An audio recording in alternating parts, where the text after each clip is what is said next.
নমস্কার বন্ধুরা। আপনি কখনো ভেবে দেখেছেন কি যে সবকটা নদী গিয়ে কোথায় মেশে? সমুদ্রে মেশে। কিন্তু সবথেকে জলের প্রয়োজন কার? জলের প্রয়োজন মরুভূমির। মরুভূমিতে কিন্তু কোনো নদী যায় না।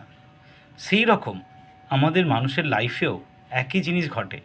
আপনি যদি কোনো একটা বড় লোকের বিয়েবাড়িতে যান, আপনি চেষ্টা করবেন যাতে গিফটটা দেয়া হয় সেটা অনেক ভালো বা দামি গিফট দেওয়ার জন্য।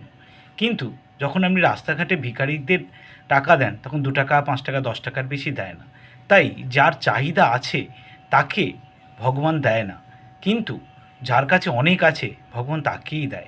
সেই কারণে নিজের প্রতি নিজের বিশ্বাস রাখুন এবং নিজেকে ওয়েলদি বা নিজে রিচ বা নিজের কাছে আছে বা নিজে খুব সমৃদ্ধ, নিজের ট্যালেন্ট আছে, নিজের অনেক নলেজ আছে, নিজের কাছে প্রচুর অর্থ আছে, এরকম ভাবনা চিন্তা করতে থাকুন।